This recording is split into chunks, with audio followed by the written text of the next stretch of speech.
نعیم صاحب، آپ کو میں کچھ بیانات اور ماضی کے قصے سنواؤں گا، پھر پروگرام کو آگے لے کر چلیں گے۔ سٹارٹ کریں گے مریم نواز کی اس پریس کانفرنس میں جس میں انہوں نے اس ویڈیو کلپ کو ریلیز کیا۔ دکھائے گا جی 6 جولائی کو مریم نواز نے جب پریس کانفرنس کی تو اس کے اندر انہوں نے کیا کہا۔ اگر کسی نے کسی طرح کی بھی کوئی شرارت کرنے کی کوشش کی، کوئی بھی ناسٹی پلے کرنے کی کوشش کی، تو میں یہ ضرور آج آپ کو بتا دوں کہ میرے پاس اس سے بھی بڑے ثبوت ہیں، اور مجھے مجبور نہ کیا جائے کیونکہ اس میں نام ہے میں نہیں چاہتی کہ وہ نام جو ہیں اس وقت میں ان کو سامنے لے کے آؤں۔ ڈر اتنا ہے جیل میں بند نواز شریف کا کہ 5 میں سے 6 بندہ وہ ان کو ملنے نہیں دیتے۔ اس کو سب کچھ پلیٹ میں رکھ کے ملا۔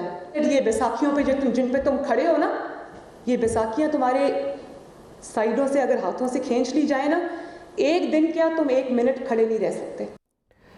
اس پریس کانفرنس کے اگلے روز انہوں نے منڈی بہاؤدین میں ایک تقریر بھی کی، اور اس کا جو انجام ہوا، کبھی گراؤنڈ کے اندر پانی نظر آ رہا ہے، کبھی انتظامیہ کہہ رہی ہے کہ سیکیورٹی کے ایشوز ہیں، اور سوشل میڈیا کے اوپر جس طرح کے ٹرینڈ چلائے گئے وہ قابل مذمت تھے، لیکن انہوں نے کہا کیا وہ سن لیں، دکھائیے گا جی۔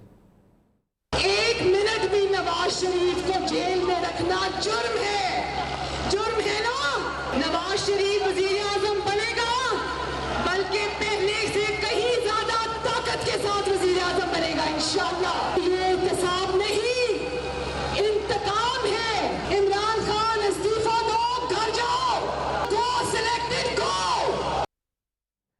نعیم صاحب، اسی سے سٹارٹ کرتے ہیں۔ میرے پاس کچھ ماضی کے قصے ہیں جو میں آگے چل کے سناؤں گا، لیکن پہلے سٹارٹ اسی سے کرتے ہیں۔ ریئیکشن کیا ہے آپ کا اس ویڈیو ٹیپ کے اوپر؟ دیکھیں، حقائق اور واقعات اور ٹیپس سے ہٹ کر ہمیں اس بات پر غور کرنا چاہیے کہ پچھلے 40 سال میں پاکستان مسلم لیگ نون نے پاکستان کی سیاسی فضا میں کس قسم کا گند مچایا ہے، کس طریقے سے انہوں نے پولیٹیکل کلچر کو ٹوٹلی مکمل طور پہ کرپٹ کر دیا ہے۔ اور یہ 80 کے عشرے سے یہ بات شروع ہوئی تھی جب نواز شریف جو تھے وہ وزیر اعلیٰ بنے تھے، جب ضیاء الحق کی ڈکٹیٹرشپ کے تحت عوام کو کوڑے لگائے گئے، انہوں نے اس کو سپورٹ کیا، اور اسی زمانے سے سن 87-88 کے زمانے سے انہوں نے سازشیں شروع کر دی تھیں، اور جب 88 کے انتخابات ہوئے تو یہ ان سازشوں میں مکمل طور پر شریک تھے۔ پھر ستم یہ ہوا اس قوم کے ساتھ کہ پاکستان پیپلز پارٹی کی حکومت جو سن 88 میں الیکٹ ہوئی تھی، اس نے بھی مکمل طور پر سیاسی کلچر میں پیسہ چلانا شروع کر دیا، اور نتیجہ یہ ہوا کہ سن 90 میں پیپلز پارٹی کی حکومت کو کرپشن کے الزام میں ہٹایا گیا، سن 93 میں نواز شریف کی حکومت کو کرپشن کے الزام میں ہٹایا گیا، سن 96 میں بے نظیر کی حکومت کو دوبارہ کرپشن کے الزام میں ہٹایا گیا۔ مگر جیسے جیسے یہ لوگ اقتدار میں رہے، سن 80 کے عشرے سے لے کر 98 تک، ان کی دولت میں بے تحاشا اضافہ ہوا۔ انہوں نے ہر ادارہ، انہوں نے ہر شخص کو خریدنے کی کوشش کی، اپنے جو سیاسی مقاصد جو ہیں ان کو اچیو کرنے کے سلسلے میں۔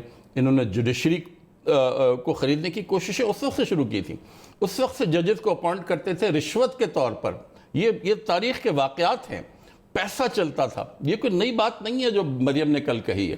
میں یہ کہہ رہا ہوں کہ اصلی حقیقت یہ ہے کہ ان 2 جماعتوں نے پاکستان کی سیاست کو اتنا زہر آلود بنا دیا ہے۔